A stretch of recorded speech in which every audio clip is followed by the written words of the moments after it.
Perkenalkan, saya Tasya Salsabila, perwakilan dari Pusat Riset Inovasi Daerah Bapeda DKI Jakarta yang hari ini akan memandu untuk diskusi pada malam hari ini.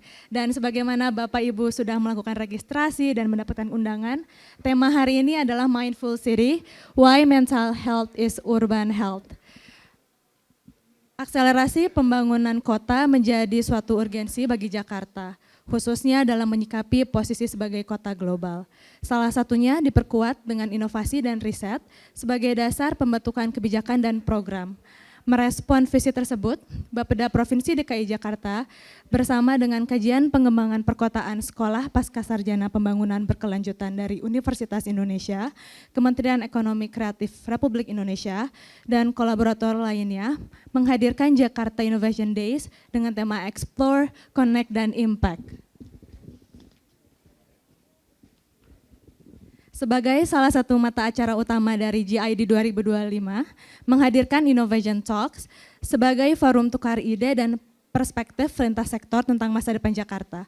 Kami menghadirkan berbagai pengalaman, wawasan strategis hingga praktik inovasi yang telah teruji, dan sesi ini merupakan penajaman visi bersama dalam langkah menuju Jakarta yang berdaya saing global melalui inovasi. Dan selama 5 hari penyelenggaraan GID 2025, Innovation Talks hadir dalam ragam isu diskusi faktual yang memberi ruang partisipasi, interaksi, dan inspirasi. Sebagai pembahasan dari topik hari ini, Jakarta tengah menghadapi tantangan kesehatan mental yang kompleks. Berdasarkan data Riskesdas, sekitar 7,3% penduduk DKI Jakarta mengalami gangguan depresi, sementara tingkat stres dan kecemasan tercatat meningkat terutama di kelompok usia 20-40 tahun. Pertumbuhan urbanisasi, mobilitas tinggi, dan tekanan ekonomi kota turut mempengaruhi kesejahteraan dari mental warganya. Dan layanan kesehatan mulai diperluas melalui fasilitas publik, puskesmas, dan program konseling lainnya di berbagai komunitas.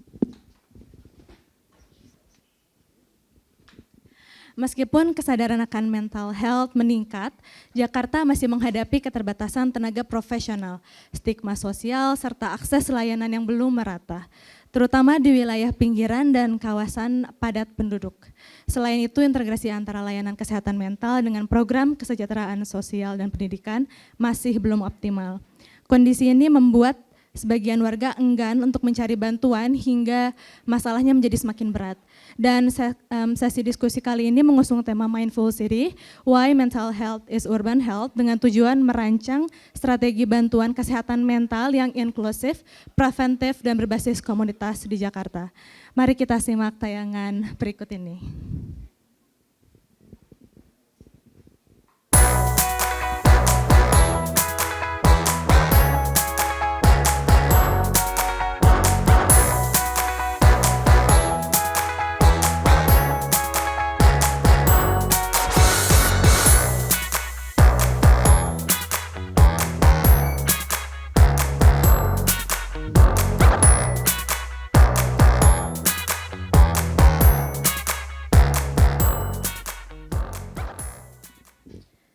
Hari ini kita akan mendengarkan perspektif dari 3 narasumber terkemuka.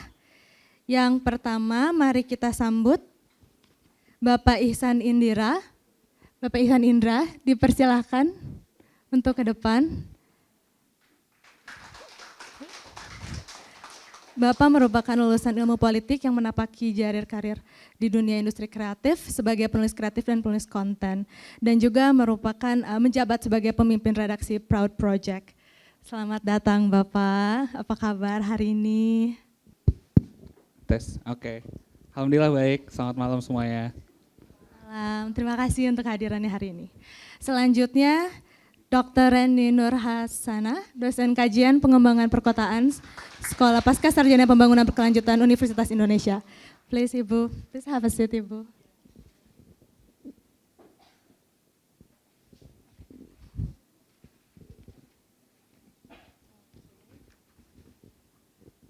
Selanjutnya yang terakhir ada Ibu Nabila Sandi, founder of Halomiu.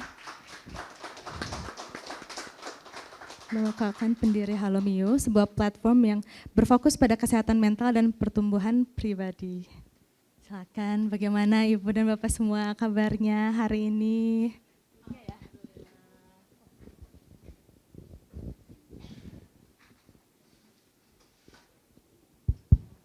Alhamdulillah, terima kasih Mbak Tasya. Mungkin membahas mengenai topik yang sudah terlihat dan udah dibaca juga dengan teman-teman. Selain dari why mental health is urban health, kita sendiri pun mencari the best medicine untuk kota kita. Menurut saya itu big question ya. Sehingga selain kita mencari obat terbaik untuk kota, mengapa tidak kita berefleksi diri apa yang terbaik untuk kita membenahi diri kita sebagai sumber daya manusianya di kota ini. Dan tanpa berlama-lama mungkin kita akan memasuki ke sesi diskusinya. Dimulai dengan Ibu Reni Nur Hasana. Pertanyaan pertamanya, dalam konteks perencanaan kota, bagaimana kebijakan perkotaan dapat membantu menciptakan lingkungan yang lebih sehat secara mental, sekaligus memperkuat rasa memiliki warganya terhadap kota? Silakan berbagi perspektif Ibu, dipersilahkan. Apabila ada slide pun, Iya. mohon ya. Baik, bisa dimulai ya. Baik, Assalamualaikum warahmatullahi wabarakatuh. Selamat malam Bapak Ibu semuanya. Terima kasih Mbak Tasya selaku moderator, selaku narasumber Mbak Nabila sama Mas Nobi. Salam kenal, kita ketemu di sini satu frekuensi dengan Bapak Ibu yang luar biasa yang ada di Jeko, sehat walafiat, sehat jiwa dan raga. Nah, sehatnya tidak hanya raga saja, tapi jiwa, spiritual, jasmani, rohani, karena itu sangat penting. Terima kasih atas undangannya di Bapeda Jakarta Innovation Days, sukses selalu. Dan kali ini saya berkesempatan untuk menceritakan atau sharing tentang mental health dan perkotaan. Saya sendiri dengan Reni, dosen dari Kajian Pengembangan Perkotaan Universitas Indonesia. Next-nya. Ya, Bapak Ibu semua, kalau kita rasakan di kota kita ini, pertumbuhannya atau urbanisasi itu banyak. Sehingga kota yang seperti ibaratnya gula di mana-mana, semutnya juga datang dari mana-mana. Nah, Bapak Ibu mungkin pernah merasakan kalau kita kebanyakan warganya dan tidak dimanage dengan baik oleh perkotaan, maka akan menjadikan kota yang penuh. Artinya penuh adalah kota yang energinya tidak bisa menjadi positif. Nah, hal ini berdampak kepada mental dan spiritual dari warga kota itu sendiri. Jadi kota sehat itu bukan hanya menyeimbangkan fasilitas kesehatan saja, tetapi juga menyeimbangkan ke ruang publik, transportasi yang ramah lingkungan dan juga dengan ramah terhadap inklusivitas dan akses ke alam. Nah, akses ke alam ini yang akan saya bahas di malam hari ini karena alam adalah representasi dari Tuhan yang Maha Esa, Tuhan yang Maha Kuasa. Alam adalah ciptaan dari Tuhan yang Maha Esa dan kita tidak bisa dipisahkan dari alam itu sendiri. Jadi kita sebagai warga harus memiliki rasa aman dan harus memiliki belonging ke fasilitas yang terhubung dengan alam itu agar kita bisa meningkatkan kesejahteraan mental dan spiritual. Next. Nah, kalau kita bicara tentang energi, konsep energi itu sejak 2020 kita sudah mencapai fase di mana menumpuknya energi negatif sampai saat ini, 2025. Ketika Bapak Ibu merasakan kok kayaknya ada yang berubah ya saat akhir-akhir ini sejak 2020. Karena sebenarnya kita semua ini sedang ada di reset energi yang semakin lama kalau kita tidak manage energi tersebut, maka itu akan memuncak. Dan memuncak akan memberikan stres yang tinggi. Seperti kita sudah diberikan ujian pandemi COVID-19. Lalu penyakit-penyakit menular, penyakit tidak menular seperti obesitas, lalu stroke, itu semakin banyak ada di perkotaan. Lalu ada juga obesitas dan juga kalau kita dengar di publik itu banyak tentang stunting. Artinya betapa Bapak Ibu kalau menonton TV, menyalakan radio, membuka medsos, itu isinya semuanya negativity kalau kita tidak bisa agak cuek ke berita-berita tersebut. Karena apa? Apa yang kita tonton, apa yang kita lihat, apa yang kita rasa, itu akan masuk ke dalam tubuh kita sendiri, jiwa dan raga. Sehingga kalau kita banyak mengkonsumsi energi negatif, maka itu yang akan mempengaruhi pola pikir kita dan jiwa dan raga kita. Next. Oleh karena itu energi negatif sekarang ini tarik-menarik nih dengan energi positif. Kalau tadi ada foto bagaimana GBK itu difungsikan, lalu ada lagi tentang fasilitas yang ada di lapangan Sempur di Bogor. Nah sebenarnya kita semua harus mencari yang seperti itu. Kita cari energi positif sebanyak-banyaknya. Karena apa? Kalau Bapak Ibu mau bandingkan dengan yang ada di lapangan, 1 berita perang, 2 berita kekeringan, 3 berita tentang banjir, berita tentang gempa, semuanya itu adalah berita-berita yang harus kita counter dengan energi positif. Dari mana energi positif itu berada? Tadi kan ditanya oleh Mbak Tasya ya, sebenarnya dari dalam diri kita sendiri. Jadi kita yang harus menciptakan energi positif itu sendiri. Oke, next ya. Nah, dampak bencana-bencana itu kepada mental kita, ada yang kehilangan rumah, pekerjaan, dan yang lain-lain. Lalu ada yang depresi. Nah, orang-orang atau masyarakat di perkotaan kecenderungannya sekarang adalah mencari sesuatu yang dalam hati mindfulness. Jadi dalam hatinya tenang. Sehingga hal-hal yang tidak ada di zaman-zaman dulu waktu kita 20-30 tahun yang lalu seperti meditasi, yoga, atau olahraga maraton, olahraga santai di beberapa tempat, atau mungkin sekarang ada pilates dan yang lain-lain. Ini sekarang naik trennya. Nah kenapa? Karena kita memang harus kembali ke alam. Nanti akan saya jelaskan mengapa kita harus berolahraga.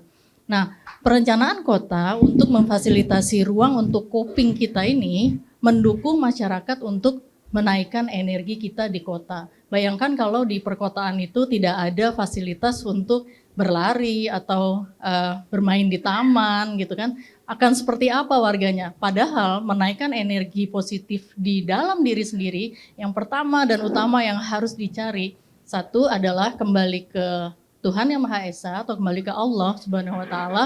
Yang kedua adalah kembali ke alam gitu. Next. Nah, ini yang dinamakan dengan kembali ke alam. Kalau kembali kepada pencipta kita punya PR sendiri-sendiri Bapak Ibu. Kita kembali ke agama kita dan kita naikkan spiritualitas kita. Tapi kalau kita kembali ke alam, sebenarnya kita balik ke 4 hal penting, di mana air, tanah, udara, dan sinar matahari ini merupakan hal yang kita butuhkan sehari-hari. Jadi manusia itu 80%-nya itu butuh air. Lalu kalau kita mandi itu tidak hanya mensucikan badan saja, tetapi jiwa kita juga bersih. Terutama mandi dengan air yang ada di jam 2 malam, jam 1 malam, jam 3 malam.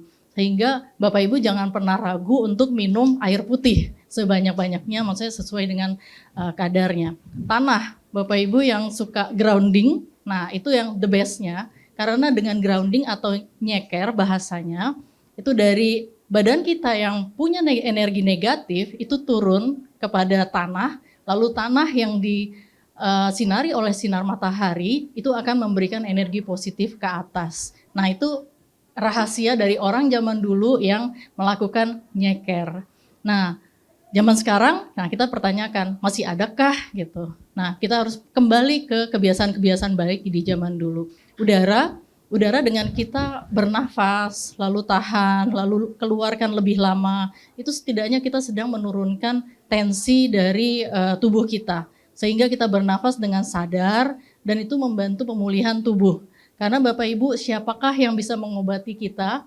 Dokter, iya, kita ke dokter, kita minta konsultasi, lalu kita pulangnya nggak bisa bergantung pada dokter sepenuhnya.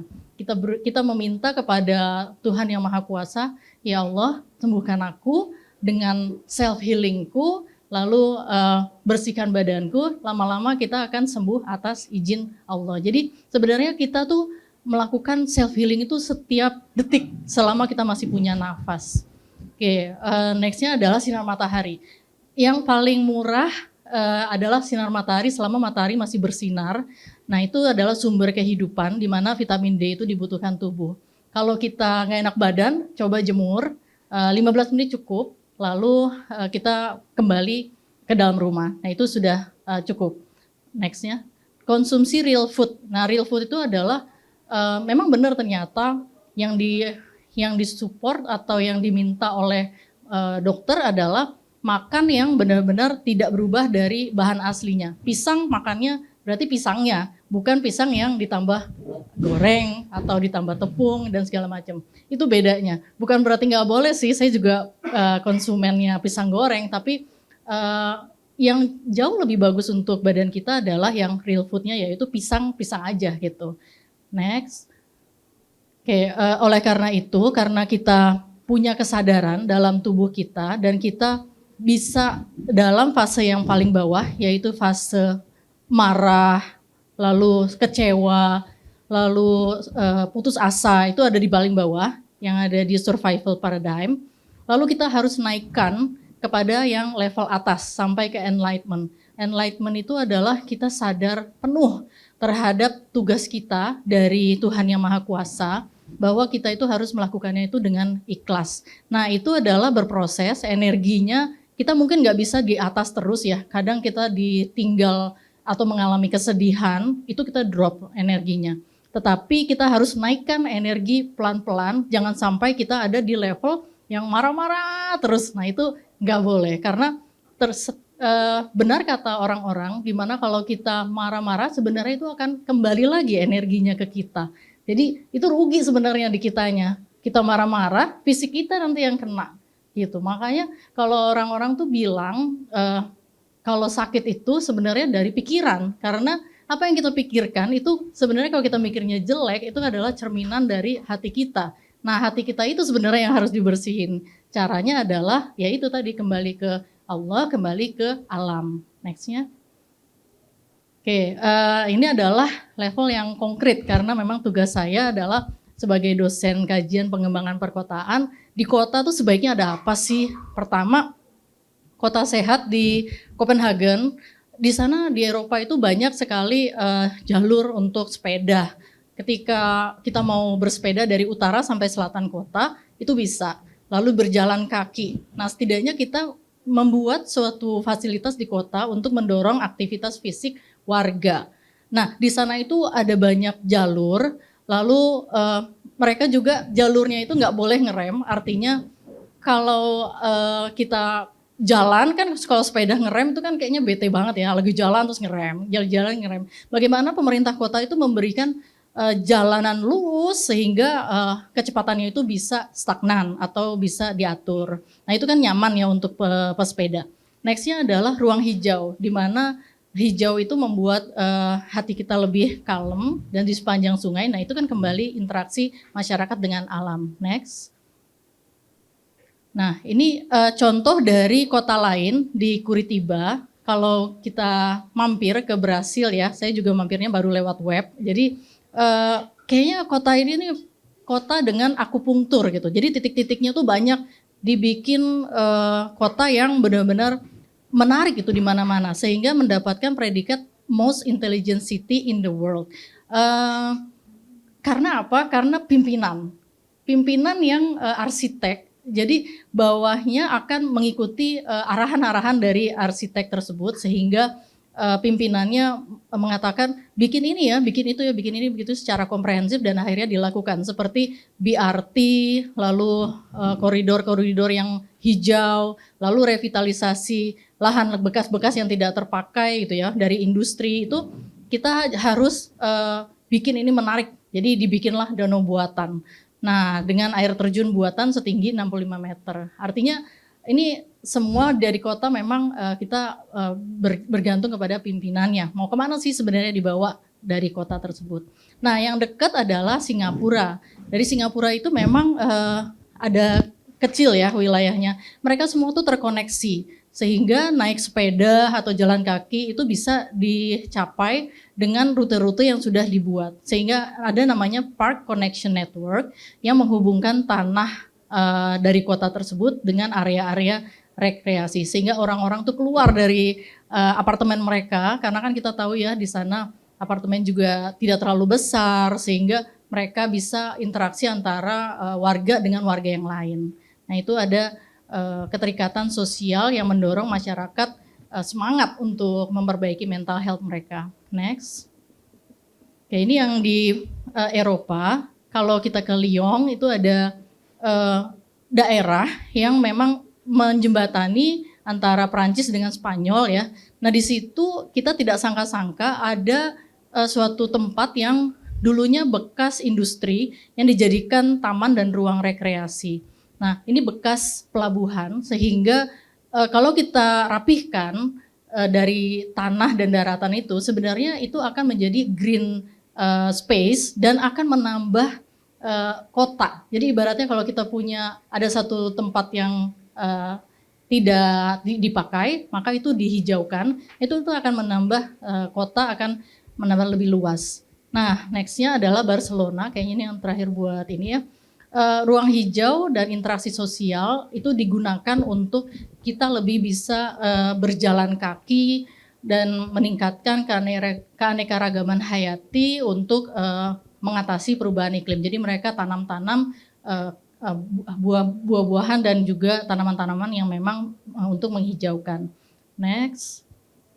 Nah ini yang terakhirnya untuk program yang soft-nya. Sehingga manusia juga butuh kebiasaan yang berbeda. Sehingga mereka yang kerja dalam waktu 1 minggu itu mendapatkan program kerja 4 hari dalam seminggu. Itu ada di Tokyo dengan di Dubai. Nah ini pertanyaannya apakah kita bisa untuk membuat program seperti ini. Nah tentu saja harus dihitung secara efektivitas, efisiensi. Tujuannya apa? Untuk meningkatkan kepuasan kerja dan kesejahteraan pegawai. Di Jakarta sudah mulai ya ada yang namanya WFO atau WFH. Nah itu semuanya menjadi kesempatan sebenarnya untuk kita meningkatkan mental health kita. Karena kan kita tidak perlu untuk jalan ke Jakarta dan mengalami kemacetan. Nah itu mungkin untuk meningkatkan mental health. Next. Nah ini dari dalam diri kita bisa kita mulai dari rumah. Nah ini di rumah saya ini. Yang ini kita mulai dengan menanam. Menanam apa yang bisa ditanam. Bisa nanam pisang. Yang sebelah kiri itu pisang, yang sebelah kanan cabai, yang di tengahnya itu ada kandang ayam. Jadi program ini saya mulai 5 bulan yang lalu sampai menghasilkan telur. Nah, yang bawah baru saya mulai 1 bulan, saya menyiapkan raised bed dan itu saya isi dengan pak choy, lalu sayuran-sayuran yang mudah ditanam dan ketika Bapak Ibu punya tanaman sendiri di kebun, saya rasa Bapak Ibu akan enjoy keringetan kembali ke mataharinya ya, kembali ke alam, lalu kita bisa berinteraksi dengan mereka dan nggak akan marah-marah deh. Pokoknya kayaknya jarang gitu ya kalau mau nyambut-nyambutin rumput tuh sambil marah-marah gitu. Jadi kita happy aja kalau bawaannya ke kebun. Jadi kita bisa pergunakan yang ada di rooftop atau kita bisa ajak tetangga untuk ngobrol. Nanti ada di video. Terakhir ada di video itu bahwa saya mengerjakan ini dengan teman-teman yang lain sehingga saya tidak ada waktu untuk bersedih dan saya konsen dengan komunitas saya yang mungkin nanti ada interaksi dengan komunitas yang lain dari Mbak Nabila sama Mas Nobi yang tidak kalah menarik ya karena tadi saya dengar kita interaksi dengan orang itu energinya sangat besar. Oke, next. Ini contoh-contohnya dari program studi kami. Jaket kuning ya dan dengan mahasiswa, dengan anak-anak yang sekolah dasar dan yang lain-lainnya namanya pengabdian masyarakat. Next. Oke, ini sekilas saja untuk kesehatan mental terkait juga dengan disaster preparedness. Artinya kita itu bisa hidup tenang kalau kita memang bisa mengontrol pikiran kita. Kita hidup di tengah-tengah ancaman gempa bumi dan tsunami. Nah, bagaimana kita bisa memahami kondisi kita dan bagaimana kita menyiapkan? Yang pertama, untuk meredam energi negatif yang ada dari gempa dan yang lain-lain, itu dengan kita banyak-banyak meredam dengan energi positif. Nah, apa saja? Nah, tadi yang sudah dijelaskan ya. Lalu dari perkotaannya juga perlu untuk meyakinkan bahwa titik-titik mana yang memang sudah diketahui potensi gempa dan tsunami. Sampai sekarang saya rasa masih belum ada yang bisa berani untuk speak up ya dari organisasi atau dari pemerintah bahwa titik-titik di Jakarta, Jabodetabek ini mana-mana aja loh yang berpotensi. Karena kita dengar tentang megatrust atau tentang sesar baribis, tetapi belum ada yang jelas ini harus seperti apa, lalu preparationnya seperti apa. Nah saya kira kita harus mulai menyiapkan itu ya. Nextnya. Oke ini di skip aja. Bagaimana dengan kota Anda? Nah ini siap-siap. Next. Ini Indonesia, di mana dari atas sampai dari barat ke timur itu isinya semua tentang megatrust, ada 13 titik. Coba nanti dipelajari dan kita termasuk di tengah-tengahnya. Artinya Jawa, Sumatera, Sulawesi dan Papua semuanya ada potensinya. Next. Ini nggak usah. Ini adalah efek pada mental dan spiritual health adalah PR kita masing-masing. Ketika kita merasa tahu prosedurnya harus apa, berarti mental health-nya itu lebih stabil. Ketika kita tahu ketika ada ancaman dari alam, maka kita harus yang pertama kita berserah diri dan beribadahnya lebih khusyuk ya. Kalau dalam agama-agama biasanya kita bertaubat atau menyadari bahwa kita butuh alam, kita butuh kekuatan Allah gitu atau Tuhan yang Maha Kuasa. Dan komunitas di kota perlu diedukasi secara masif, misalnya dengan doa bersama atau hal-hal yang lain. Next. Oke, ini skip aja. Nah ini juga, ini kayaknya yang lebih cocok adalah komunitas nanti yang secara konkret ya nextnya. Jadi kita perlu community, karena tanpa community kita banyak overthinking. Jadi aduh takut gitu ya, padahal sebenarnya udah di distract, kita lebih berserah aja. Nah itu community, nextnya. Oke nextnya juga untuk, oke ini kesimpulan terakhir, kota inklusif adalah yang aksesibilitasnya universal. Jadi fasilitasnya lengkap, lalu ruang sosial yang ramah terhadap lansia dan segala macam usia itu juga tersedia, dan partisipasi lintas generasi itu juga ada. Inklusivitas bukan hanya soal akses fisik, tapi juga lingkungan yang sehat dan bebas dari paparan zat berbahaya. Jadi kalau kita bicara tentang kesehatan masyarakat itu holistik dan global. Next. Ya, penutup. Kebijakan perkotaan untuk kesehatan mental dan self of belonging. Pertama, perencanaan kotanya harus berorientasi kesejahteraan dan kesehatan, bukan hanya ekonomi aja. Lalu ruang publik sebagai ruang pemulihan dan koneksi sosial. Partisipasi warga dalam desain kota, misalnya komunitas dan yang lain-lain, NGO dan yang lain-lain. Kota inklusif dan adaptif. Suasana berubah, zaman berubah. Kalau Bapak Ibu perhatikan kita berada di zaman apa, karena energi negatif itu begitu masif dan kita tidak bisa biasa-biasa saja menghadapinya. Kita harus ciptakan bahagia itu dari dalam rumah tangga kita. Modifikasi sesuai kultur dan kondisi alam. Artinya Jakarta mungkin berbeda dengan Bandung, berbeda dengan Bali. Nah itu modifikasi sesuai dengan kultur dan kondisi alam. Apalagi dengan Eropa tadi, ya disesuaikan saja. Next, ini sudah. Terima kasih dari saya, pemantiknya itu. Kalau boleh nanti ada 1 menit video untuk ditunjukkan. Wassalamualaikum warahmatullahi wabarakatuh. Terima kasih Ibu. Tepuk tangan semuanya untuk pemaparan dari Ibu. Untuk quote beberapa yang Ibu sampaikan, semua hal kembali lagi ke spiritual kita untuk bersih hati, pikiran, dan yang saya pahami pun saya pernah membaca buku dari Malcolm Gladwell yang 10.000 jam itu ya Ibu ya.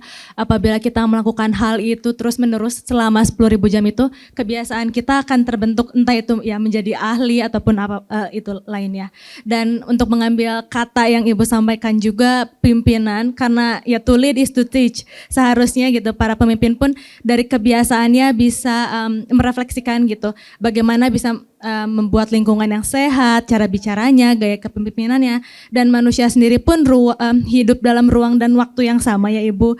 Adapun green space dan lainnya itu akan sangat membantu secara psikologis, karena kita akan pasti datang ke tempat itu kan Ibu. Kalau nggak ada ruangnya ya nggak akan pernah terjadi juga. Ya jadi terima kasih Ibu untuk pemaparannya, dan selanjutnya kepada Mas Ihsan. Oh mau videonya dulu, siap. Silakan bantuannya.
kasih Ibu.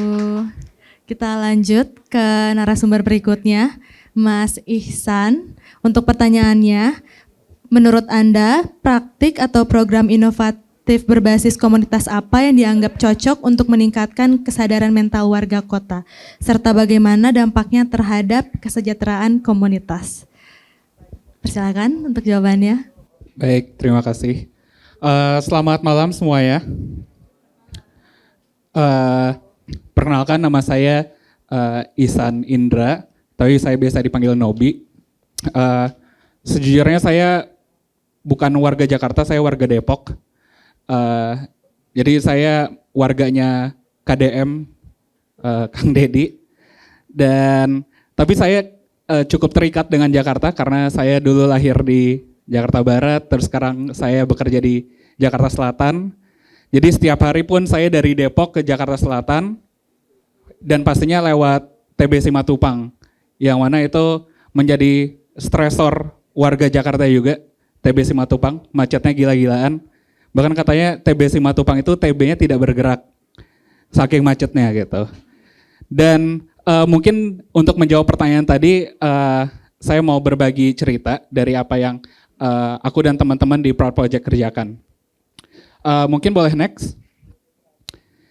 Nah, jadi pada suatu hari di 2023, kami di Proud Project menerima satu pesan, satu DM di Instagram.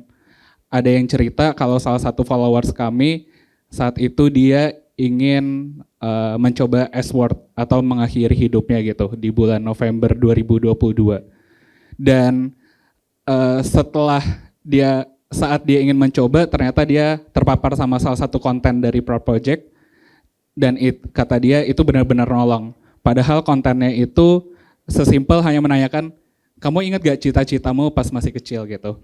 Dan ternyata itu yang bikin dia tumbuh lagi rasa penasarannya dan pengen hidup lagi. Dan dia bilang, you want to save the life, maybe lives, and thank you for that. Dan setelah itu kami di Proud Project sangat berkomitmen untuk tetap menceritakan cerita-cerita baik. Boleh next? Kami akhirnya di media Proud Project juga selalu menggali cerita-cerita dari orang-orang di sekitar kita, karena kami percaya stories that makes us feel human. Cerita dari orang-orang di sekitar kita yang bikin kita mungkin terinspirasi atau tervalidasi atau terafirmasi. Boleh next? Nah, di era sekarang dilemanya adalah kita semua hyper connected, kita semua sangat terkoneksi. Kayak mungkin aku sama Mbak Reni kenal personal, kami terhubung di WhatsApp, kami terhubung di Instagram, terus mungkin saya kenal temennya Mbak Reni, terus kami semua temenan di Instagram, followersnya mungkin 2.000, 5.000 segala macam, tapi kenyataannya adalah satu dari empat di antara kita itu merasakan kesepian gitu, dan ini adalah global pandemic juga. Nah, boleh next ya. Karena yang kesepian ini memiliki kesamaan keresahan yang sama gitu. Keresahannya adalah mempertanyakan kalau jangan-jangan gue doang nih yang ngerasa kayak gini, gue doang yang ngerasa kesepian, gue doang yang ngerasa punya struggle gitu. Boleh next?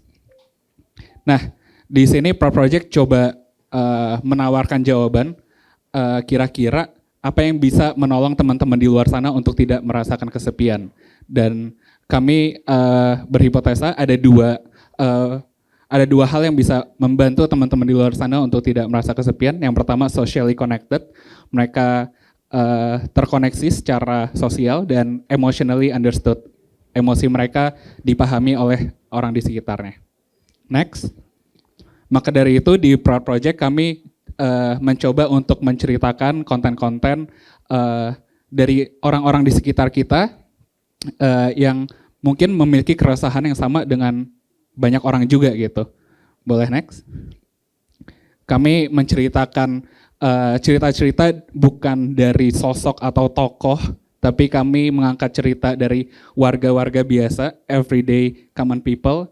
Kami mengangkatnya dengan raw dan jujur juga, dan kami selalu menggunakan perspektif first person gitu, jadi agar lebih personal. Next. Dan alhamdulillahnya di Proud Project sudah terbangun komunitas online ya, dan sampai hari ini sudah ada 400.000 followers lebih, dan di sini kami sangat senang melihatnya karena bukan hanya numbers yang kami incar, bukan numbers engagement, tapi ada engagement yang lebih organik dengan followers kami yang terbangun gitu. Boleh next. Dan di saat konten-konten kami naik, keajaiban terjadi gitu.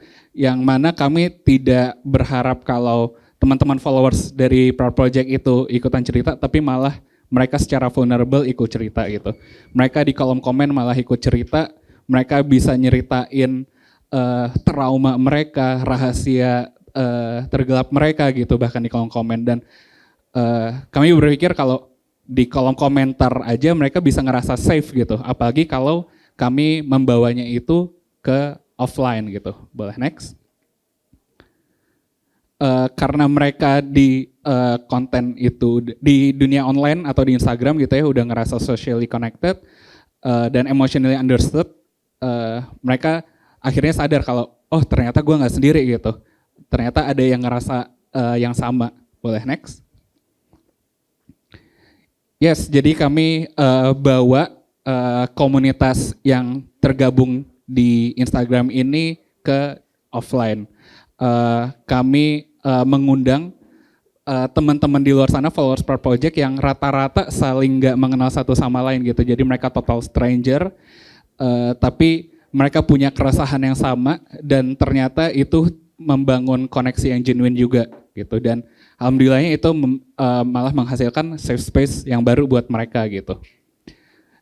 Next.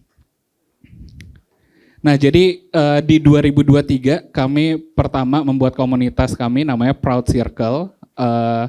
Di 2023 itu total stranger, ada 50 orang kurang lebih, tidak kenal satu sama lain, tapi entah kenapa karena mereka mungkin sama-sama ngerasa udah socially connected and emotionally understood, akhirnya mereka bisa secara vulnerable untuk berbagi cerita gitu. Next. Yes, jadi dari 50 orang tersebut, sekarang kami sudah ada 3.000 member komunitas di Proud Circle, dan di grup WA pun juga mereka saling support satu sama lain. Grup WA jadi safe space juga, dan setiap ketemu pun mereka kayak berasanya udah kayak akrab aja gitu, udah kayak teman lama. Next ya. Jadi kurang lebih Proud Circle atau komunitas dari Proud Project ini adalah ya supportive community gitu sifatnya. Yang mana di sana kita bisa grow, expand, networking, dan yang paling penting ngerasa safe juga gitu. Boleh next. Ini salah satu event kami, ada Proud Life. Jadi di sini biasanya kami membuat event self development ataupun karir ataupun tentang mindfulness. Tadi di-mention sama Mbak Reni, mindfulness adalah salah satu praktik yang bisa dicoba juga gitu ya. Boleh next. Ada juga kami membuat event namanya Proud to Meet You. Jadi kami mengundang 50 strangers yang nggak kenal satu sama lain. Kami undang ke restoran seperti ini. Jadi mereka duduk di satu meja yang sama berlima. Ya udah mereka nanti dikasih kartu buat mereka ngobrol, buat mereka main.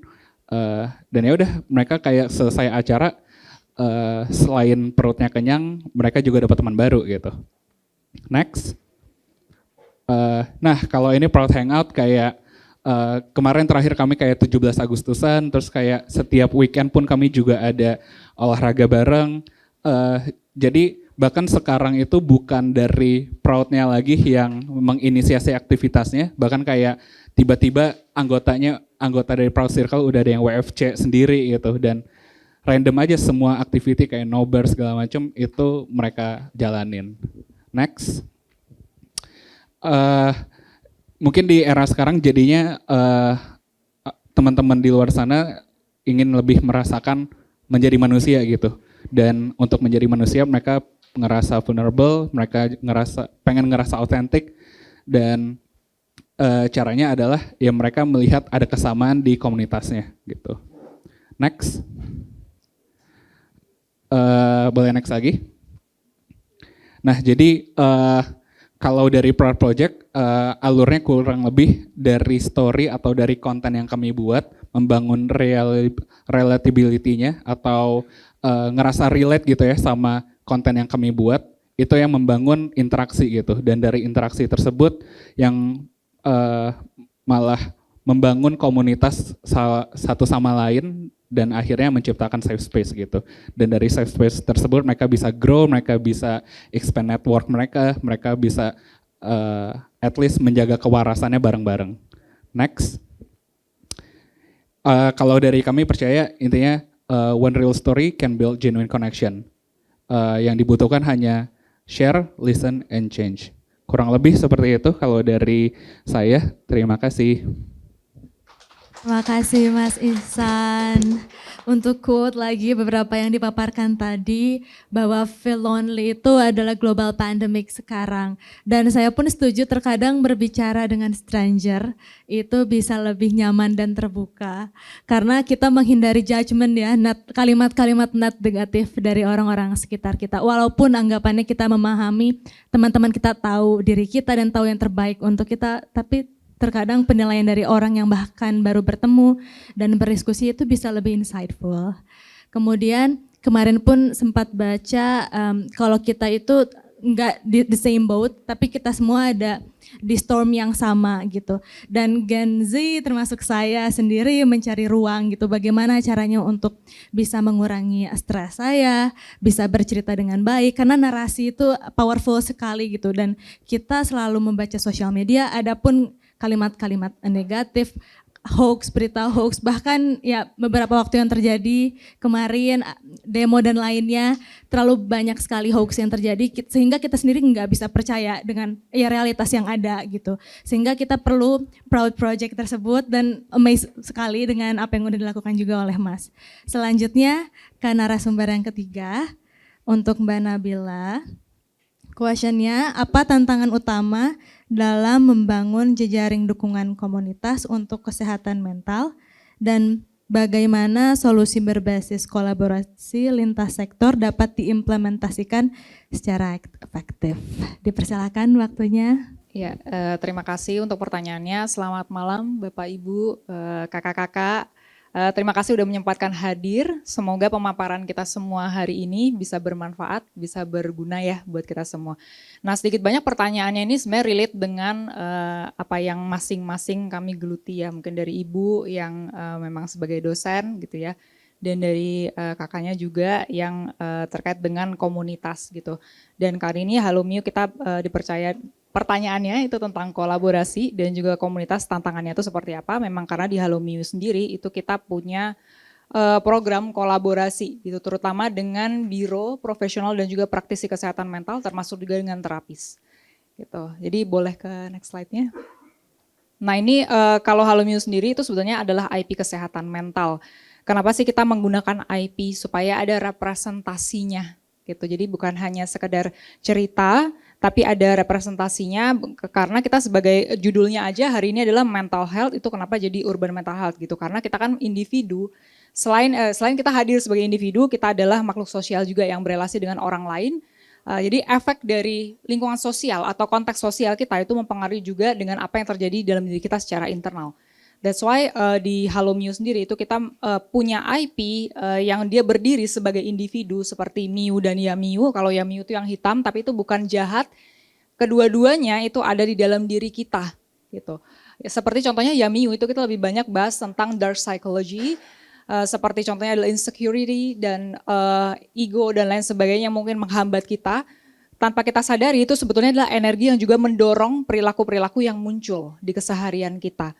Lalu ada Toy sama Bai, kalau dilihat di sebelah kanan, itu laki-laki dan perempuan yang punya relasi romantis. Gitu. Jadi kita di sini akan membahas tentang perkembangan manusia sebagai individu dan juga dalam konteks relasi. Boleh next. Nah ini sedikit banyak yang kita juga lakukan di sosial media. Ya tentu yang paling mudah garda terdepan kesehatan mental itu adalah edukasi. Kenapa sih? Karena jalannya masih panjang banget gitu. Orang masih kurang aware dengan kesehatan mental. Mungkin Gen Z udah mulai gitu ya, makanya ada istilah kena mental gitu. Tapi bukan karena mereka generasi strawberry yang kurang doa, kurang ibadah dan kurang iman. Tapi itu justru bukti bahwa dari generasi ke generasi kita menumpuk banyak sekali kondisi-kondisi yang kurang konstruktif, yang kurang sehat, sehingga itu diwariskan kepada keturunannya. Bahkan secara saintifik dibuktikan bahwa genetik stres itu tercetak di DNA. Dan itu diwariskan ke 3 turunan berikutnya. Jadi bayangkan kalau generasi pertama mewariskan pada generasi kedua dan generasi ketiga, generasi kedua pun akan melipat gandakan itu ke generasi ketiga, ke generasi keempat, dan ke generasi kelima. Jadi sebetulnya rantai ini akan sulit putus kalau bukan mulainya dari kita. Gitu. Jadi kesehatan mental itu garda terdepannya itu adalah edukasi. Mulai dari aware dulu, mulai dari menyadari bahwa ini bukan karena kita kurang doa, kurang ibadah dan kurang bertuhan gitu ya, tapi memang karena bisa dijelaskan secara saintifik bahwa sisi di dalam diri kita sendiri itu ada jiwanya gitu. Boleh. Nah ini kita membangun juga platform edukasi, selain platform edukasi itu juga informasi gitu ya, dimana karena sebelumnya di 3 tahun sebelum ini saya ada di organisasi yang bergerak di suicide prevention. Kalau Into the Light itu lebih ke research-nya, nah ini lebih ke eksekusinya untuk kita mendampingi orang-orang dengan keinginan untuk mengakhiri hidup. Dan keinginan untuk mengakhiri hidup itu sebetulnya banyak banget faktornya atau multifaktor. Bahkan kalau mau dijelaskan itu juga multidimensi gitu. Dan akar masalahnya itu adalah lebih banyak karena mereka nggak tahu. Ketika mereka mengalami stres dan itu udah bertumpuk berulang gitu ya. Bahkan perilaku-perilaku yang tidak konstruktif itu mulai repetisi gitu atau terulang terus. Mereka nggak tahu kemana mencari bantuan gitu. Karena bantuan sendiri di Indonesia itu kalau menurut WHO itu adalah 1:10.000, kalau di Indonesia masih 1:30.000. Gitu. Psikolog kita di Indonesia aja cuman ada 3.000, yang aktif belum tahu ada berapa dan itu terpusat di Jawa. Jadi bayangkan mereka yang ada di luar Jawa itu nggak tahu gimana caranya cari bantuan, kemana caranya cari bantuan, dan bahwa even mereka nggak tahu bahwa kebutuhan psikologisnya mereka itu sebenarnya bisa dikawinkan dengan kekhususan para praktisi dan profesional kesehatan mental. That's why kita mencoba membangun ini. Ini pun konsepnya adalah kolaborasi. Supaya kita semua yang punya language yang berbeda di setiap komunitasnya itu bisa speak the same message bahwa mental health itu matters dan mental health itu exist. Di platform kita itu ada informasi seputar kayak biro, terus profesional dan juga praktisi kesehatan mental yang ada di Indonesia. Jadi kita memberdayakan dari apa yang Indonesia sudah punya. Jadi Indonesia itu bukan nggak punya. Indonesia itu punya, tapi masih terpusat di Jawa gitu. Syukurnya setelah ada pandemi banyak banget online counseling ya. Jadi sebetulnya sangat bisa diakses bantuan ini ke luar Jawa gitu. Walaupun kita punya tantangan yang lainnya juga bahwa di luar Jawa itu susah banget untuk mengakses internet. Gitu. Nah ini tantangan berikutnya lagi. Ya ini sampai saat ini kolaboratornya ada 74 dari profesional praktisi, instansi dan juga biro psikologi yang tergabung atau ada 82, serta brand-brand yang pro dengan kesehatan mental yang sudah tergabung di komunitasnya alumni itu ada 32 plus 7, jadi total ada 195 kolaborator. Jadi sesuai dengan yang tadi ditanyakan gitu ya, apa sih, kenapa sih kita berkolaborasi gitu, karena kalau dulu awalnya kita single sektor aja maju, misalnya di psikologi kita maju gitu ya, terus di komunitas maju sendiri atau di mana kita maju sendiri, ternyata ada loh cara yang kreatif untuk kita gabungin, untuk kita bisa kasih pesan yang sama walaupun speak the different language ya. Nah tantangannya apa sih yang so far dihadapi adalah yang pertama itu ego dan insecurity. Karena masing-masing badan itu punya, atau masing-masing biro, masing-masing lembaga, instansi itu udah punya patokan identitasnya mereka sendiri. Sama lah kayak kita juga sebagai individu, kita punya patokan kita ini siapa. Di company pun atau di instansi itu juga kita punya patokan atau pagar-pagar kita ini tuh siapa. Sehingga rasanya kalau disenggol sedikit itu tuh sulit gitu. Padahal kita ini mau mengabarkan berita baik yang sama. Jadi itu sih tantangan yang pertama gitu. Kedua yang dialami adalah memang profesional kesehatan mental Indonesia itu masih jauh perbandingannya dibandingkan dengan total penduduk Indonesia untuk dibantu. Pernah ada istilah gitu ya kalau 1:4 orang itu ada 4 orang, 1 orang itu perlu dibantu oleh 3 orang yang lainnya atau 3 profesional kesehatan mental. Tapi 4-empatnya itu butuh untuk taking care of themselves gitu. Jadi memang harapannya dengan ada kolaborasi itu sebetulnya untuk ngasih tahu bahwa untuk mendekatkan kesehatan mental itu ke hati banyak orang, ke rumah-rumah setiap keluarga gitu. Tapi kembali lagi ya itu tantangannya adalah di ego, insecurity dan lain sebagainya itu ya. Juga termasuk dengan jumlah profesional dan praktisi kita itu yang masih sangat sedikit dan terpusat di Jawa gitu. That's why MIU itu juga kita mengedukasi lewat institusi pendidikan gitu ya, terutama di SMA dan juga di universitas untuk mereka punya peer counselor. Nah harapannya nih jadi perpanjangan tangan dari sekolah juga untuk bisa menjangkau teman-temannya gitu. Karena kan memang di usianya remaja gitu ya dan mau ke dewasa awal itu rasanya lebih mudah untuk ngobrol sama peersnya dibandingkan sama orang tuanya atau orang dewasa di sekitarnya. Ini salah satu tools yang MIU juga sempat launch ya di bulan Agustus kemarin dan kebetulan kita juga lagi ada di Agora gitu untuk merayakan WMHD. Ini adalah MIU Superpower Test yang kita tujukan untuk preteen sampai usia dewasa. Nah, Superpower Test ini datang dari riset ke 600 komunitas Gen Z yang ada di Indonesia. Jadi sebetulnya kita mencari benar-benar tes dan hasilnya yang sesuai dengan konteks Gen Z yang ada di Indonesia. Nah, harapannya Gen Z ini kan lebih banyak terpapar di digital ya, sedari kecil. Jadi cara mereka berbicara dan cara mereka mendengarkan itu adalah via digital. Nah kita berusaha mencari tools digital juga untuk menyuarakan kesehatan mental sehingga mereka nggak hanya mengkonsumsi konten-konten yang rasanya tuh global gitu ya, padahal tidak sesuai dengan konteksnya dia, konteks hidupnya dia di Indonesia gitu. Tapi ada tools yang bisa membantu dia, nge-backup dia untuk menjaga kesejahteraan emosionalnya dia gitu.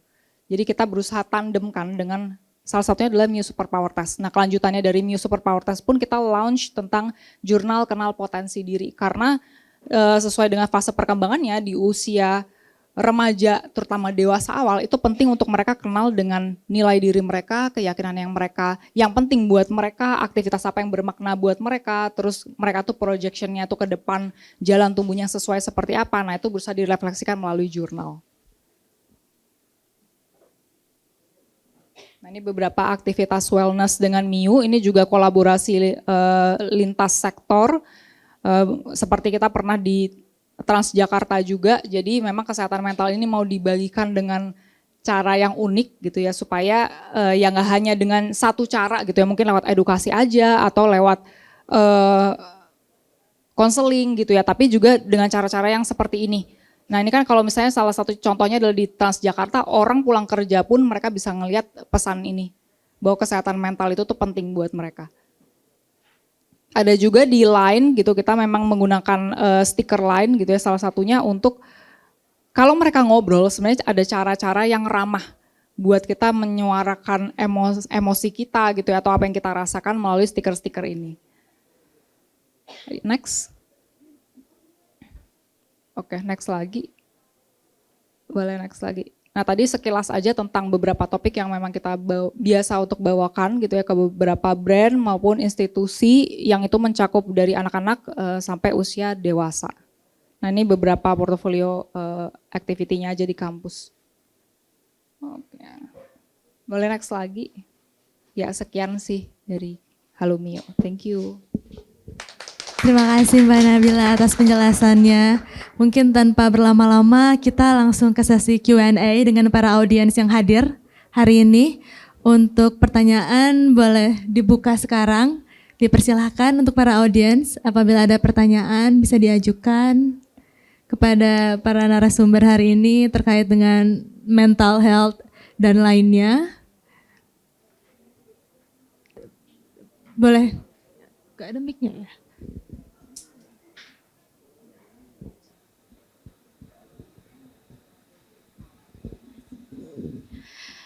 Halo, selamat malam. Nama saya Mahar. Terima kasih atas kesempatannya. Saya ingin bertanya ke narasumber yang ada di depan karena ini topik yang sangat penting, bukan hanya menarik tapi sangat penting menurut saya sendiri. Tadi dari Kakak Nabila stated bahwa mental health itu stressful itu embedded in DNA gitu. Jadi sampai ke 3 turunan itu akan terus terbawa seperti itu. Kecuali kita yang memutus rantai itu. Nah, mungkin yang pertama ingin saya tanyakan, kalau memang itu sudah tertanam di dalam DNA, apakah rantai itu bisa benar-benar putus atau sebetulnya kita hanya bisa menahan supaya rantai itu tidak tereskalasi, supaya stresnya tidak tereskalasi, karena kalau sudah tertanam di DNA sebetulnya kan akan terus terbawa di dalam diri kita gitu. Apakah bisa benar-benar kita memutus itu ke generasi berikutnya atau kita hanya bisa menahan supaya stres itu tidak tereskalasi ketika kita bertemu dengan situasi-situasi yang triggering. Itu yang pertama. Kemudian pertanyaan selanjutnya, tadi kan komunitas-komunitas yang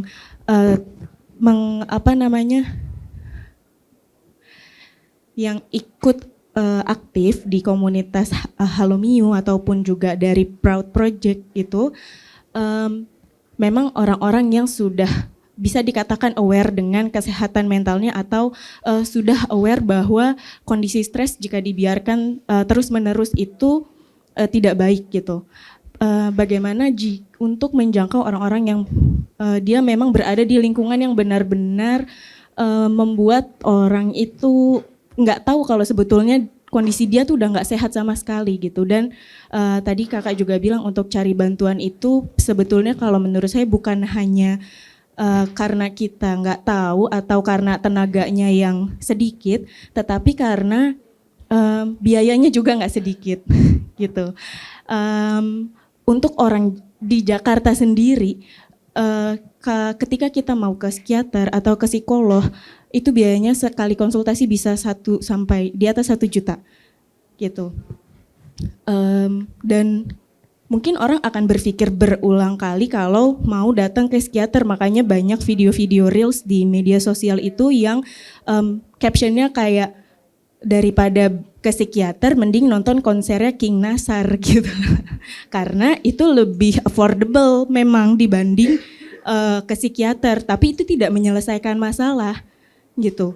Jadi gimana sebetulnya bukan hanya mendekatkan komunitas-komunitas yang membentuk positivity, tetapi bagaimana juga bisa memurahkan dalam tanda kutip atau bisa membuat akses ke psikiater atau ke psikolog profesional, psikolog klinis itu bisa lebih affordable, sama kayak kita nonton konser King Nasar. Jadi nanti pilihannya orang datang ke psikiater itu adalah pilihan utama dibanding konser yang sifatnya hanya menutup stres pada saat itu tetapi tidak menyelesaikan sebetulnya root kondisi stressfulnya dia itu apa. Karena memang ada beberapa kondisi stressful atau kesehatan mental yang itu betul-betul harus dikonsultasikan dengan tenaga profesional. Seperti itu. Mungkin itu dulu pertanyaannya. Terima kasih, Kak.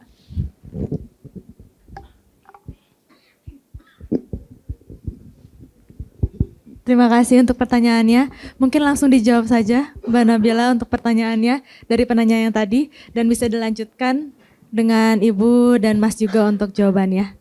Silakan. Oke, mau konfirmasi dulu. Berarti pertanyaannya yang pertama itu tentang stres yang diwariskan, kemudian kedua tentang harga. Harga ya yang untuk cukup tinggi. Oke, iya. Oke. Saya agak kepikiran yang pertanyaan kedua, jadi sorry agak overthinking. Karena kalau masalah harga itu bukan kebijakan, maksudnya tidak dalam wewenangnya kami juga gitu. Tapi sebelumnya terima kasih untuk pertanyaannya, semoga jawaban kami ini bisa bermanfaat ya. Kalau stres itu bisa diwariskan, maka proses pemulihan pun bisa diwariskan. Itu kabar baiknya. Jadi DNA itu isinya adalah informasi. Stres itu informasi. Kenapa sih dicetak di DNA? Karena kita perlu survive sebagai manusia gitu. Jadi at least di generasi berikutnya atau di kitanya dulu, kita jadi tahu gimana caranya survive di masa krisis identitas, masa stres kita, bahkan masa-masa depresinya gitu. Nah itu dicetak di DNA iya, karena supaya generasi berikutnya pun itu tahu caranya dia survive di kondisi yang seperti ini. Tapi demikian juga dengan proses pemulihan. Karena proses pemulihan pun itu menjadi referensi di otak kita, jadi informasi juga, sehingga itu diwariskan juga. Itu kabar baiknya. Jadi walaupun nanti di generasi berikutnya itu mengalami stres yang serupa, mungkin karena lingkungan sosialnya juga nggak berubah gitu ya. Kan kita jarang ya pindah rumah gitu atau nomaden, biasa kita di situ. Itu aja hal yang paling simpel gitu. Atau lingkungan keluarga besar kita apakah secara signifikan akan berubah, mungkin enggak juga gitu. Makanya kemungkinan besar stres yang serupa itu bisa terpicu di generasi berikutnya. Tapi at least dia tahu gimana cara regulasinya. Karena udah ada informasinya itu. Atau setidaknya dia juga tahu bahwa ayah ibunya tahu cara meregulasi stresnya. Dia ngelihat contohnya gitu. Semoga menjawab pertanyaan pertama.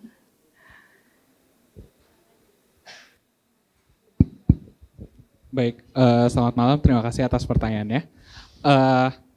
Kalau aku pribadi percaya kalau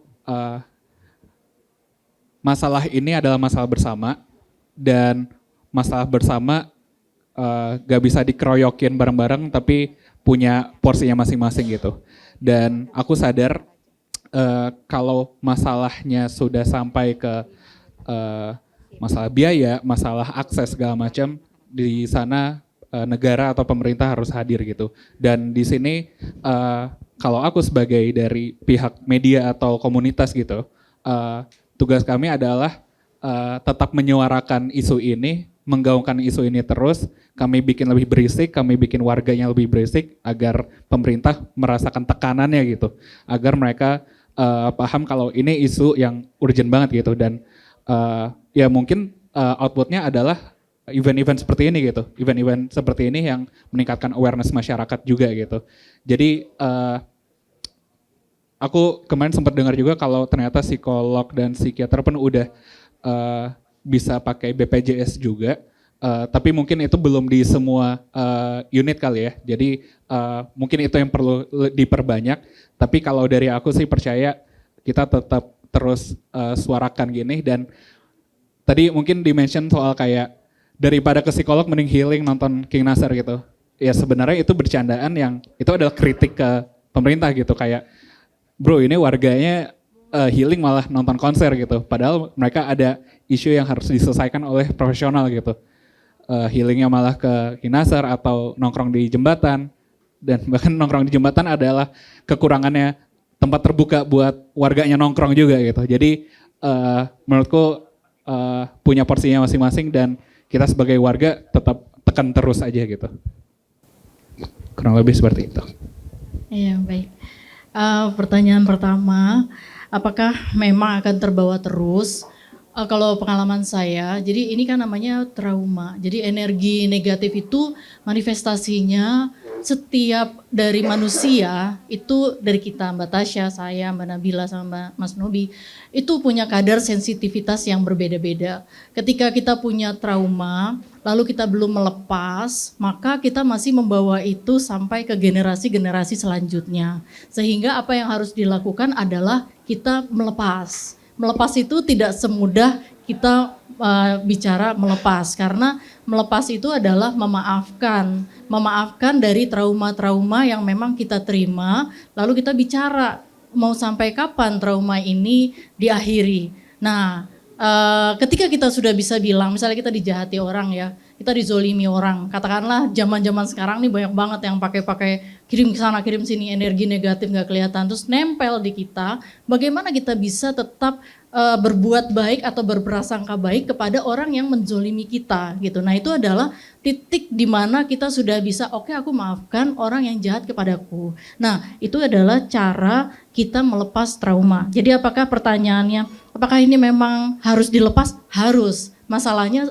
pertanyaannya siapa yang mau melepas? Apakah orang tuanya atau nanti masih sampai ke anak, misalnya gaya parenting. Misalnya kita nggak lepas di bagian kita, ya nanti itu akan ke bawah terus. Misalnya kita dulu dipukulin sama anak, sama orang tua, lalu kita ke anak juga kayak udah pukulin aja kayak gitu. Nah itu akan ke bawah-bawah terus.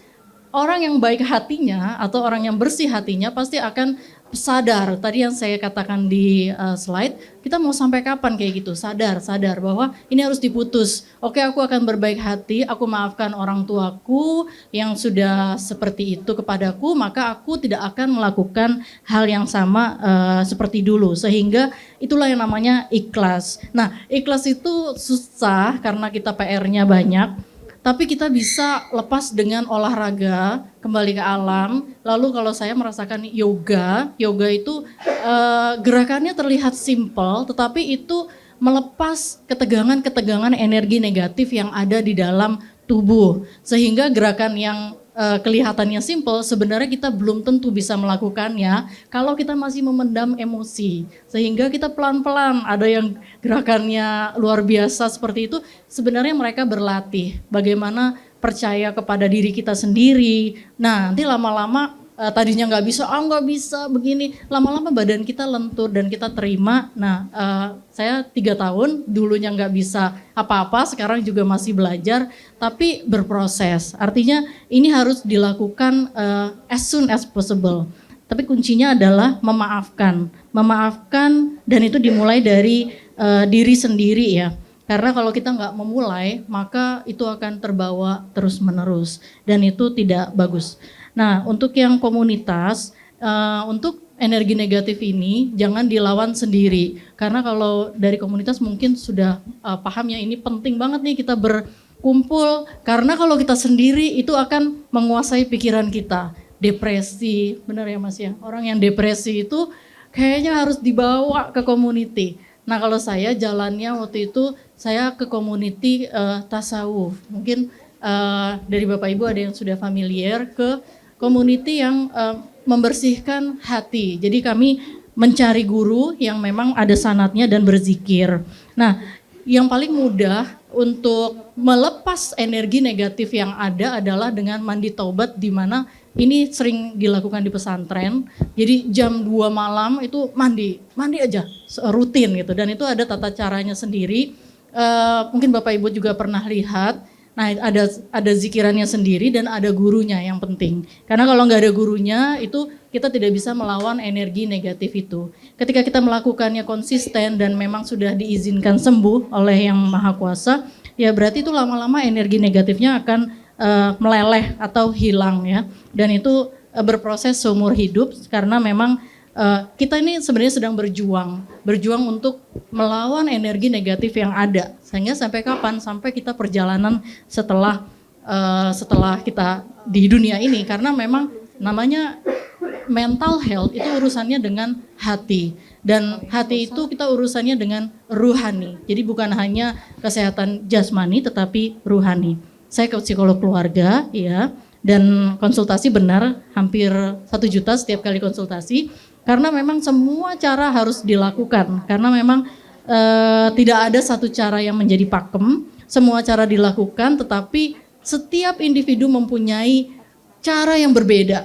Jadi mungkin apa yang berhasil di saya, belum tentu berhasil di Bapak Ibu yang lain gitu, atau di teman-teman yang lain. Yang pasti mulai melawan dari dalam diri kita. Selama kita belum memulai itu, dan kita masih bergantung kepada luar, berarti itu masih menunggu kita yang memulai agar kita bisa punya energi yang besar untuk melawan itu. Karena sebenarnya kita punya daya self healing yang besar gitu. Terima kasih untuk jawabannya. Selanjutnya dibuka untuk penanya yang kedua, yang terakhir. Silakan Bapak. Untuk mic-nya, mohon bantuannya.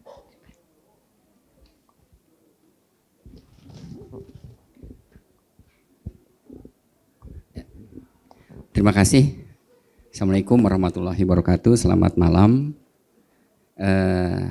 Menarik, penting tadi sebagaimana pertanyaan yang pertama. Ini memang kekinian sekali para narasumber menyampaikan. Pertama, saya melihat bahwa ada hal yang penting dalam kehidupan ini terkait dengan jalur pendidikan yang belum disentuh, tetapi ada tantangan di saat dunia sekarang masuk pendidikan menjadi harapan, kemudian perlu ada keterlibatan yang lain. Dr. Reni tadi menyampaikan bahwa keluarga sangat penting sekali. Tapi kalau lihat dari kondisi yang ada, sepertinya terpisah antara dunia pendidikan dan peran orang tua sudah menyerahkan kepada satuan pendidikan. Nah, ini bagaimana agar ini bisa ketemu, bahwa trisentra pendidikan, bahkan sekarang 4 sentra pendidikan gitu, masyarakat, keluarga, dan satuan pendidikan ini bisa ketemu, karena salah satu mungkin kesehatan ini adalah, hati ini adalah melalui pendidikan. Kemudian Pak Ihsan menarik juga terkait community yang dibangun secara positif. Tapi yang terjadi sepertinya ada tantangan yang luar biasa sekali. Sebuah sistem yang membangun melalui dunia maya begitu, kemudian menjadi silaturahmi itu cukup baik. Tetapi ternyata keadaan yang ada adalah community yang ada itu atau secara maya ini bisa menjadi pengadilan. Apakah itu pengadilan yang mana yang betul dan yang tidak. Sehingga saya berpikir perlu ada bukan pengadilan secara fisik, tapi ada hakim pengadilan di dunia maya. Nah, ini bagaimana kalau ini terjadi kemudian karena yang banyaklah yang menang. Padahal belum tentu yang banyak itu yang menang. Nah, ini perlu barangkali ada pencerahan, pemanfaatan sebetulnya yang terjadi di salah satu kejadian itu bisa betul itulah yang benar.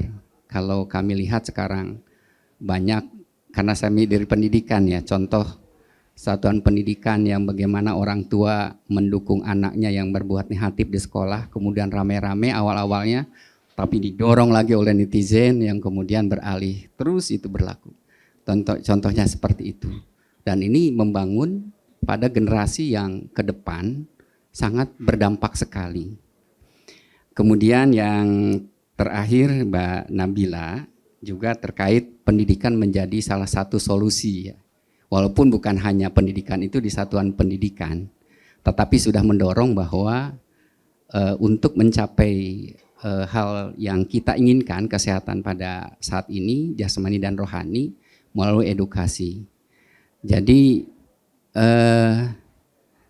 ini sekarang mungkin yang perlu dibangun adalah seperti apa yang kejadian yang tadi, bahwa keberadaan pendidikan harapannya menjadi salah satu harapan yang kita inginkan, tetapi pendidikan melalui dunia maya ini menjadi salah satu yang tidak bisa terhindarkan. Anak masih bayi, masih kecil, balita sudah memegang gadget, itu udah kita mungkin sering kita dengar ya, dan itulah yang membawa mereka pola pikir sampai terus menerus. Mungkin pola pikir yang tadi bisa 3 generasi gitu ya, dan itu dipengaruhi oleh genggaman satu gadget ini. Kemudian dari keseluruhan yang tadi terkait dengan kesehatan mental, itu juga ada yang tidak dibicarakan, bahwa ada juga masyarakat yang bawaan. Kalau tadi itu kan setelah lahir kemudian baru ada berbicara kesehatan mental, yang kita kenal dengan inklusivitas ya, anak-anak disabel, difabel. Mungkin itu juga harus menjadi perhatian di kota global Jakarta ini. Ini bagaimana peran baik itu memanfaatkan media sosial atau peran tadi secara psikologis ataupun Mbak Nabila terkait dengan bagaimana gerakan kolaborator 74 hadir juga bagi masyarakat yang memang perlu untuk dibangun kesehatan mental yang berdampak kepada Jakarta sebagai kota global. Terima kasih, itu barangkali. Mohon maaf kepanjangan. Assalamualaikum warahmatullahi wabarakatuh. Waalaikumsalam, terima kasih untuk pertanyaannya Bapak. Beberapa keywordsnya pendidikan, orang tua, gadget, kemudian gerakan kolaborator bagaimana? Pertama mungkin Ibu dapat memberikan jawabannya, dilanjut dengan Mbak Nabila dan Mas Ihsan. Terima kasih. Yes, gadget, kemudian gerakan kolaborator yang kuat. Yes. Baik, makasih Pak. Dari pendidikan ya Pak ya. Jadi kalau saya dosen juga ya Pak, sama-sama kita mendidik ya, tapi yang saya udah lebih dewasa gitu ya. Kalau Bapak kalau boleh tahu dari SMA atau ininya? Institusi PAUD. Oh iya ya, masih kecil ya. Oke. Saya coba jawab sebisa saya ya Pak, karena saya mungkin akan relate dengan membesarkan anak-anak ya, anak-anak saya maksudnya, yang mengikuti dari hari ke hari gitu. Baik Pak, dari pendidikan, karena kalau saya melihat untuk mental health ini yang dibina adalah melalui hati, jadi lingkungan pendidikan yang selalu memberikan hal-hal yang positif, reinforcementnya juga positif. Positif itu bukan berarti kita tidak bisa tegas, tetapi kita banyak memuji atau kita banyak berikan hal-hal yang tidak melemahkan. Saya kira itu akan menguatkan hatinya. Jadi tidak dibully. Jadi kalau bully itu melemahkan hati sekali. Karena ada banyak kasus-kasus yang dari bully sesimpel mungkin itu akan berdampak. Kita akhir-akhir ini juga dengar di berita yang sangat memprihatinkan di salah satu universitas yang akhirnya mengakhiri hidup ya karena bully itu, Pak. Kita tidak pernah tahu kalau orang sudah kena hatinya itu bisa terjadi macam-macam. Nah, apa yang harus dilakukan adalah pertama jaga lingkungan agar tidak negatif. Jadi kita harus pastikan untuk memilihkan anak-anak kita itu lingkungan-lingkungan yang sebisa mungkin vibes-nya positif. Nah, saya pengalamannya ketika kita mau menjaga anak-anak kita mulai dari aktivitasnya bangun tidur sampai tidur lagi, itu hampir tidak mungkin Pak. Dan kita bisa memilihkan lokasi pendidikan, tetapi yang paling utama dari pengalaman saya dan kiranya kita sebagai manusia yang beragama adalah kekuatan doa, terutama doa dari seorang ibu, Pak.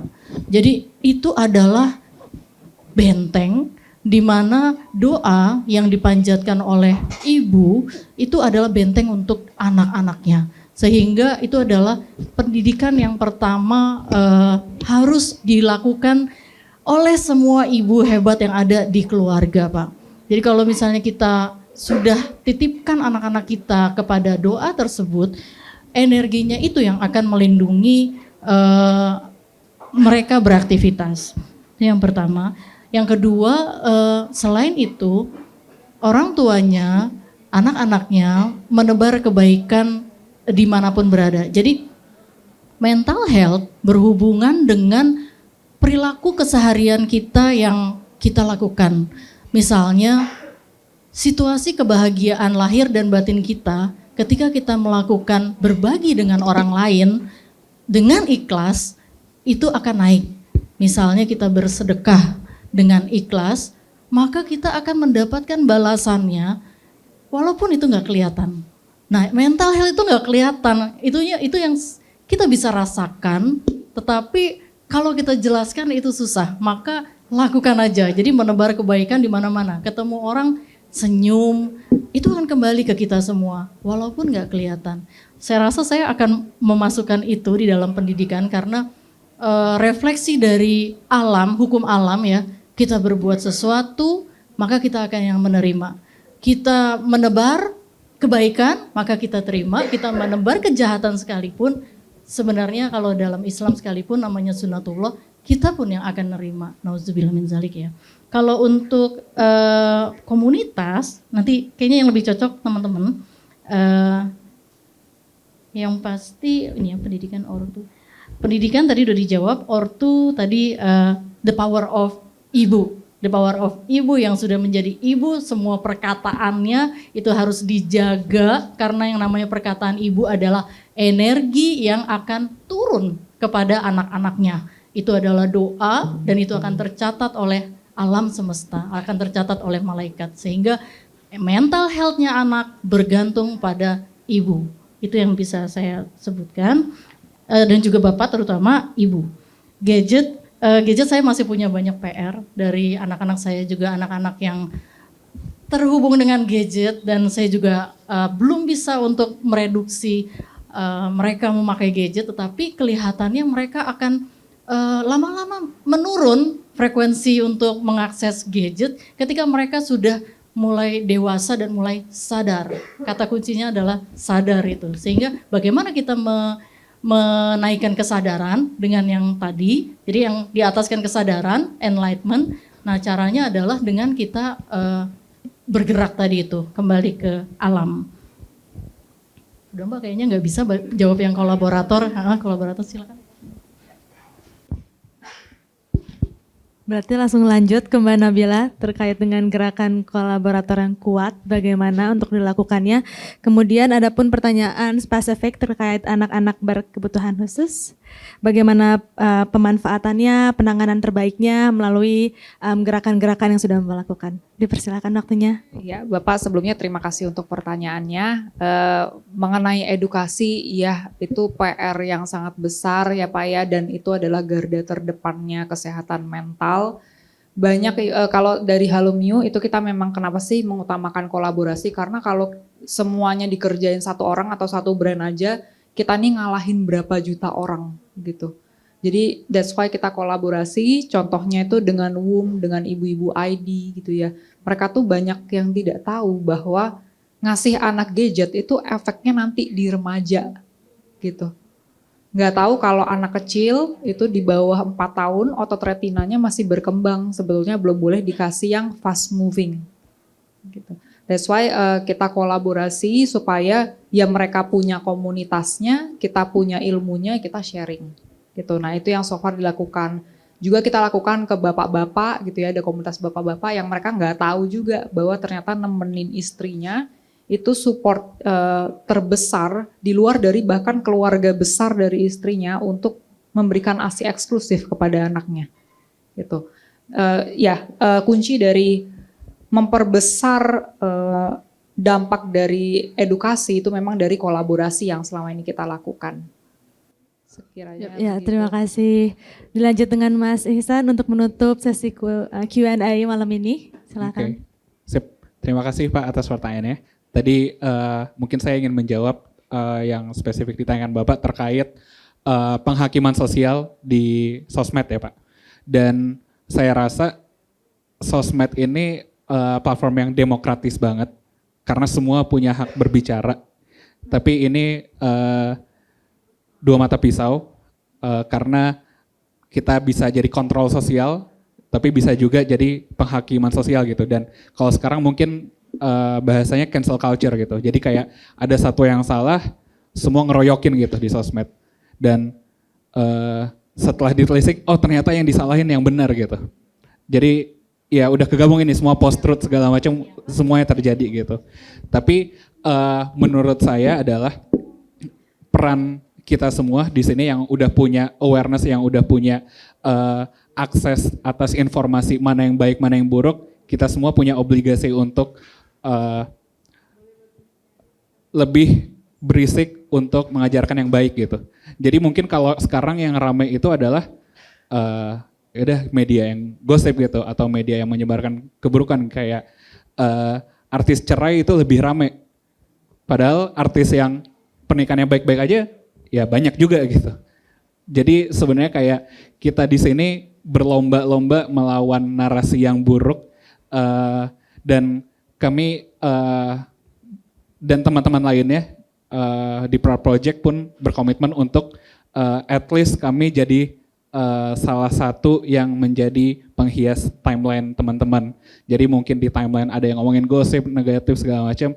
Oke, kita coba refresh dan menurut saya kita yang udah punya awareness ini ada kewajiban tersebut untuk tetap menyebarkan mana yang baik, mana yang buruk gitu. Kurang lebih gitu sih Pak, semoga menjawab. Silakan Ibu mau menambahkan. Ya, sedikit nambahin yang tentang anak berkebutuhan khusus ya Mbak ya. Jadi pengalaman teman saya, karena memang saya melihat ya dengan dititipi anak berkebutuhan khusus itu luar biasa harus bersabar. Jadi mental health-nya satu anak akan mempengaruhi satu keluarga. Karena kita di keluarga itu seperti satu badan. Jadi ada satu yang sakit, maka yang lainnya tuh juga sakit semua gitu. Kayaknya itu sunatullah dari satu keluarga. Nah, saya ingin bercerita bagaimana seorang teman yang tadinya fasenya tuh denial ya, denial kenapa harus saya gitu. Kayaknya wajar sih manusia akan mempertanyakan itu. Kenapa harus saya yang mendapatkan amanah seperti ini? Karena memang berat sekali. Lalu ditanyakan kembali, kenapa enggak yang kondisi yang lain yang saya dapatkan? Tetapi itu mental health, sampai akhirnya teman saya memberikan pernyataan bahwa kenapa bukan saya? Jawabannya kata yang pencipta kita, ya kenapa bukan gitu? Karena memang inilah fase yang harus kita lewati di dunia ini, karena dunia tempatnya ujian. Dan akhirnya dijawab oleh kita sebagai manusia, sebagai hamba, bahwa kita menerima. Sampai selevel memaafkan dan menerima, barulah mental health-nya mulai pelan-pelan terkoneksi dengan energi positif ibu dengan anaknya. Jadi anaknya membaik, anaknya memberikan progres yang tidak pernah disangka-sangka sebelumnya. Nah, itu yang saya sebutkan dengan mental health yang tidak bisa diukur kapan sembuh, lalu dengan obat yang seperti apa. Karena memang ikatan dari ibu, doa, dan anaknya yang sedang mengalami kebutuhan khusus itu tidak akan terputus. Sehingga ketenangan hati ibu itu memberikan dampak yang luar biasa kepada anak-anaknya, baik itu yang berkebutuhan khusus dan yang tidak. Terima kasih Ibu untuk jawabannya. Beri tepuk tangan untuk para narasumber kita pada malam hari ini. Dan untuk menutup pada malam hari ini, ada quote yang sedikit bisa saya tangkap dari diskusi hari ini, bahwa taking care of our mind itu bukan sign of weakness, tapi sign of wisdom kita. Kita sendiri adalah manusia yang harus sadar, penuh dengan kesadaran, penuh untuk tahu, penuh untuk mempertanyakan, dan bahkan bisa menyebarluaskan apa yang kita ketahui terkait dengan kebutuhan mental health tersebut. Sekali lagi beri tepuk tangan untuk malam hari ini.